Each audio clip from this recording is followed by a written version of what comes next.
It's the book club for kids. It's the book club for kids. It's the book club for kids. It's the book club for kids podcast. Hi, I'm Kitty Felde. This week we take the plunge to talk about a very serious topic, death. There's 2 lines in this book that I want your opinion about. One of them was, maybe everybody's end isn't the day they actually die, but the last time anyone speaks of them. If nobody thinks about you, it's basically like you're not there.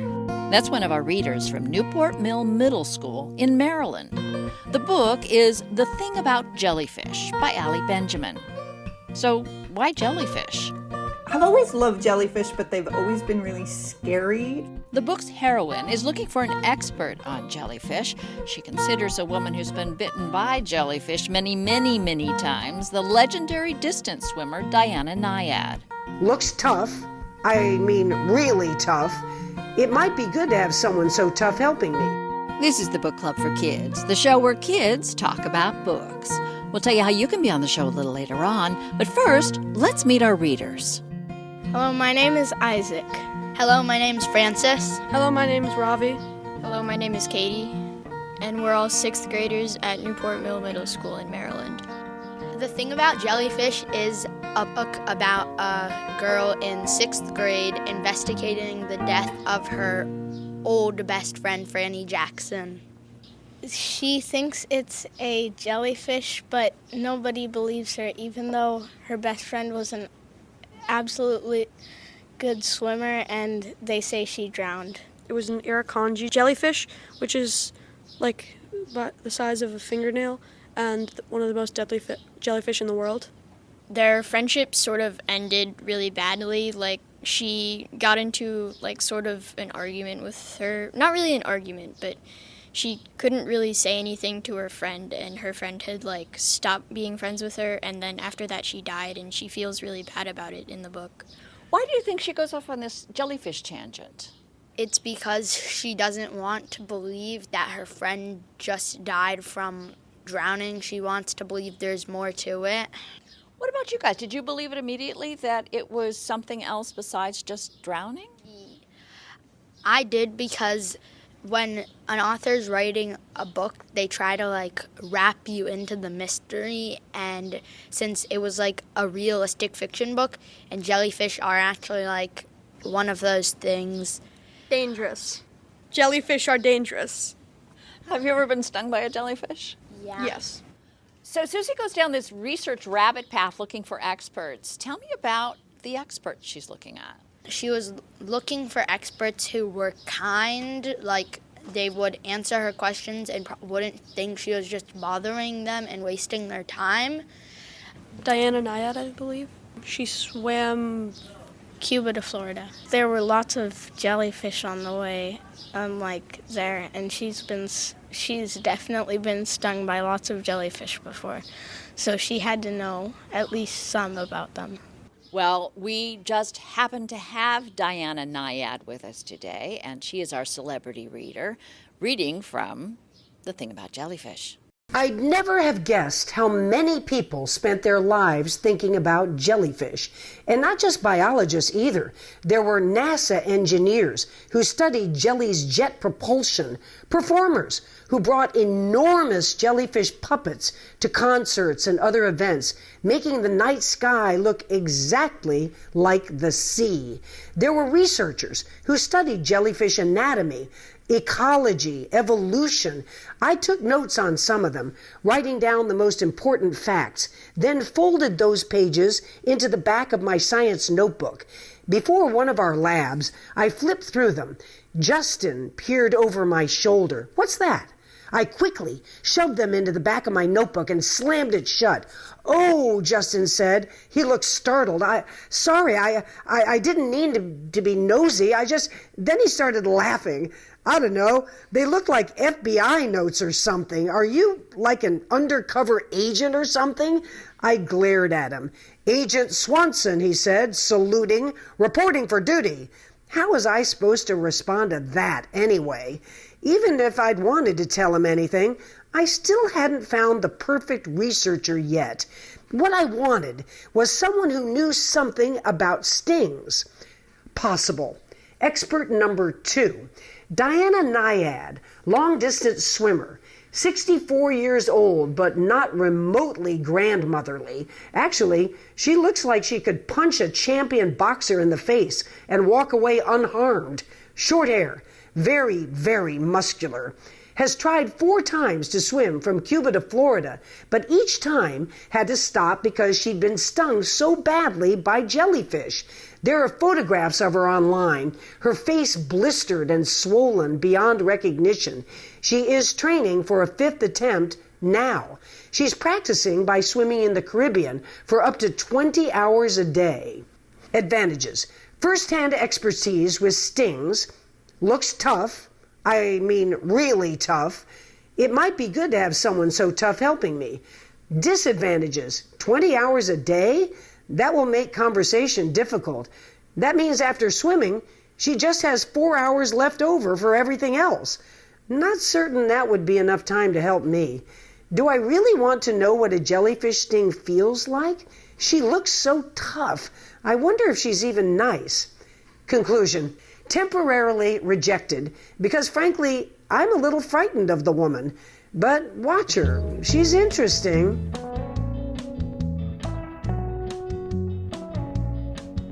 In the end, she found Jamie Seymour, who was in Australia. So Susie goes to great lengths and almost to great distances to try to track down Jamie. What is involved with getting from wherever the heck she lives to Australia? I believe she starts to slowly steal some of her mom's money, and eventually she goes to her brother's house, her brother's apartment, and takes some of their money as well. She has dinner with her dad at their favorite Chinese place every week, and every time after they eat, her dad goes to the bathroom, and the bill is just left there with the credit card wide open. So she took an index card, and slowly she copied down all the information on the credit card so she could book the flight. But also, still with all the cash she accumulated, she'd have money for other things in Australia. Have you ever borrowed your parents' credit card for anything? It was sometime in the middle of quarantine, and I really wanted to go outside and bike around and go to the store and buy some candy, right? So I biked to 7-Eleven, and I bought a lot of candy, enough to last me for plenty of time in the pandemic. Honestly, it was a pretty good idea because my parents never catch me. My parents, if you're watching this, please don't kill me. You haven't even told them yet? Oh my gosh. Talk to me though about, this is a serious book underneath it all. It's about death. It's about people your own age dying. Do you guys think about that at all? Sometimes I think of it and I'm like, wow, that's sad. I hope that doesn't happen to me. I like to do a lot of dangerous things, and I mean, I'm going to be honest. If I'm going to the terrain park when I'm skiing, right, and I want to do one of the big jumps, right, the main thought haunting you is death. There's 2 lines in this book that I want your opinion about. One of them was, maybe everybody's end isn't the day they actually die, but the last time anyone speaks of them. What they mean in the line is if nobody thinks about you, it's basically you're not there. Him and Emerson, they're both moving, right? And they're my best friends, and I've known them for a while. So if you think about it, right, I won't ever forget them. But if no one else, who else is gonna talk about them when they're gone? In a way, you could think that is their end here. Is there something you think you'd like to accomplish that maybe when you are physically not here anymore, you'd like to be known for? Reading lots of books each year. When I was a wee little lad, I read Limoncello's library, right? And I always thought when I was older, I wanted to create a library like that, but I wanted it to have every single book imaginable in the world because I remember coming to libraries and being super sad because they didn't have the book that I've been desperate to read for a while. So I wanted to make a library where any kid could get any book they needed, but they could just do more than just read. They could see things and do things in Limoncello's library when they had the games well, it's like they play the game, but also they learn something from the experiences. Do you guys have any questions for our author, Allie Benjamin? There could have been so many other animals that you could have based it off of. Why did you pick jellyfish? I've always loved jellyfish, but they've always been really scary. Anytime I saw them at the ocean, I would move as far away as possible, but they were always so fascinating. And then when my kids were fairly young, I took them to the aquarium in Boston. And not unlike Susie at the start of the book, I found myself looking for the quietest place I could find, and it happened to be the jellyfish room. And it was the first chance I ever had to really look at jellyfish and watch them move, and it just ignited a ton of questions for me. I was really fascinated by the fact that they were creatures here on Earth and I was a creature here on Earth, and yet our lives were so different and everything about our existence was really different. And I don't know, it just ignited a lot of curiosity for me, and at a certain point I just had to do something with my fascination, and the book was what came out of it ultimately. The character Franny, did you have any friends that you knew who sort of acted like her after a while? I mean, aren't we all Franny sometimes and Susie sometimes? I look back at my diaries from middle school and I can see in them that I could be insensitive at best and sometimes cruel in ways that I don't even think registered. I mean, certainly I have been on the Susie side, but I've also, if I'm being honest, been on the Franny side and kind of moved away from people and did so with varying amounts of sensitivity. And to me, that was a really important thing to communicate, was that we all have the potential to be heroes and we all have potential to be villains, and it's much easier to notice when other people are acting like villains in our story than it is when we are acting like villains in somebody else's story. And so I really wanted to make Susie a more complicated character and make it where she wasn't just hurt, but she was also capable of hurting the people around her. Did you write the book the way you did so that it would seem more realistic to the readers? Why did you make it in the point of view it was?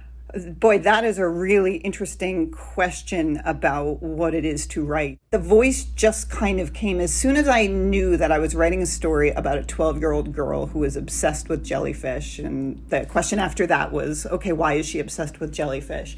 The voice really came to me, and I won't say I always got it right, but when I was writing and when I was reading over what I had written, it was really clear when it felt like a true character and when it felt like somebody who wasn't quite true. And the task in writing was just to let the voice that felt most true come from me. And where that comes from is such an interesting question because I don't know.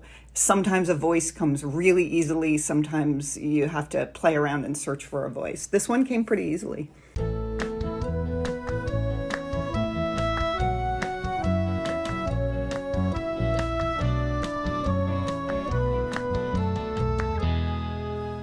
Well, as long as we have Diana Nyad with us, tell us why swimming from Cuba was so important to you.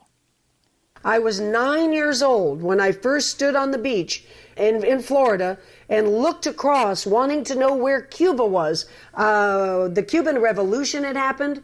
Many, many thousands of Cubans had settled in my hometown, and we were filled with the mystique of that island that was right off our shore, and we were always able to go there, and Cubans able to come visit us. But now that was over. The Cuban Revolution meant we cannot travel there anymore. Those people cannot travel to us anymore. So I became, like thousands, millions of people worldwide, sort of enchanted with that beautiful island of Cuba, and I always wanted to swim there. And my mother was French, and one day I said to her on the beach, age 9, Mom, where's Cuba? I know it's right out there, but why can't I see it? And she pointed and she said, it's just there. It's over the horizon. It's Havana. Cuba is just there. As a matter of fact, you little swimmer, you could one day maybe swim all the way there. And I finally did it at the age of 64. So it's an extreme endurance endeavor. But really, it's much more about never giving up, no matter what it is. You know, you haven't done well in a particular grade. You've been having a real tough time getting over the death of a friend, something really difficult in your life, and you fail. You're not succeeding, but you get back up. You persist, you try again, and one day you're going to make it. You're going to make it to whatever that other shore is of yours.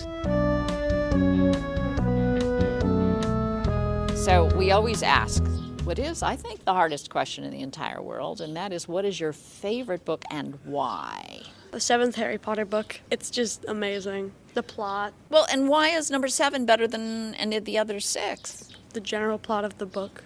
I beg to differ with Ravi. I think it's the 3rd Harry Potter book that is the best Harry Potter book because, I mean, like, it just has a better feel to it. Like, it feels more magical than the other books for me. The Prisoner of Azkaban. It's kind of hard to decide which one's my favorite book, but right now, I'll just say that's my favorite book. I would agree with Francis and Isaac about Prisoner of Azkaban, but also like other books that are just like really good. Inheritance games, like that whole series is just really good. I kind of like the like mystery and like I guess like detective stuff. I agree with Katie that the Inheritance game series is so good. It's like very good. My favorite book is Naturals by Jennifer Lynn Barnes, who's the same author of the Inheritance Games trilogy, and it is a 4-book series, and it is about a group of, I like it because it's a group of kids who are kind of like supernatural. The main character, she can, by looking at somebody's appearance, she can decide, like, she can learn things about her, and the book kind of entrances you into it. You're like, it's like you're a spectator, a bird watching this whole thing play out. Well, what about you, Allie Benjamin? Got a favorite book? I would say I'm still incredibly attached to the books that I fell in love with as a kid. And so one of my kid favorites that I still just every time I think about, I just feel such warmth because it brought me so much pleasure is from the Mixed Up Files of Mrs. Basil E. Frankweiler. I think it's still a terrific read. I read it with my kids. And it's interesting the way the books I read as a kid are pretty well stitched into me as much as anything in my life is. It's a really powerful thing to have a book that you fall in love with as a child. My favorite book as an adult is a book called Einstein's Dreams by Alan Lightman. And it's actually a book that I used to read to my kids. There were 1 or 2 lines I might just skip over as I was reading it, but it's basically a book of imagination. And it is a book that imagines dreams that Albert Einstein might have had as he was sort of zooming in on his theory of relativity. And in this book, every chapter imagines a world where time runs differently than it does in the universe we're actually in. It's fascinating, and I used to read chapters to my kids as they were falling asleep, and I could just sort of see that they were really thinking about it. Sometimes I'll read it to school groups when I go in, and I want to talk about writing and imagination. Diana Nyad, tell us about your favorite book. It's called Endurance, and it was about a heroic journey that a bunch of sailors took over 100 years ago in 1914. They wanted to get to Antarctica and walk across the vast continent of Antarctica. And a man named Alfred Lansing wrote their harrowing story. For instance, the Chicago Tribune called this book one of the most gripping, suspenseful, intense stories anyone will ever read. And I'm here to tell you, it is all that. It's gripping, it's suspenseful, and it's intense. They went for years, literally a year, stuck in the ice, then another year trying to climb mountains with no mountain climbing gear. They suffered, and they kept each other alive, and they finally made it. So I tell you, go pick up a book called Endurance. You will not regret it. We'll have a list of everybody's favorite book at our website, bookclubforkids.org. And if you have a favorite book, you can be on the Book Club for Kids podcast too. Just have your teacher, parent, or librarian send us an email to kitty@bookclubforkids.org, and we will send you all the information. That's kitty@bookclubforkids.org. Thanks this week to producer Chad Francis. Brandon Baker composed our theme with additional music from Andrew Walton. Emma Steinkellner designed our logo. Thanks to our writer, Allie Benjamin, and our celebrity reader, Diana Nyad. And thanks to our readers this week, Katie, Ravi, Isaac, Francis, and library media specialist Jessica Snyder at Newport Mill Middle School in Maryland. We have a free newsletter for teachers, parents, and librarians full of free tips about how to turn kids into lifelong readers. You can sign up for it at our website, bookclubforkids.org. And by the way, the makers of Book Club for Kids have created a very different kind of podcast. It's a mystery series about the 10-year-old daughter of a congressman who looks for mysterious creatures on Capitol Hill. Oh, not the politicians, but she does teach civics along the way. The series is called The Fina Mendoza Mysteries, and it's available now for free wherever you listen to podcasts. I'm Kitty Felde. Thanks again for listening.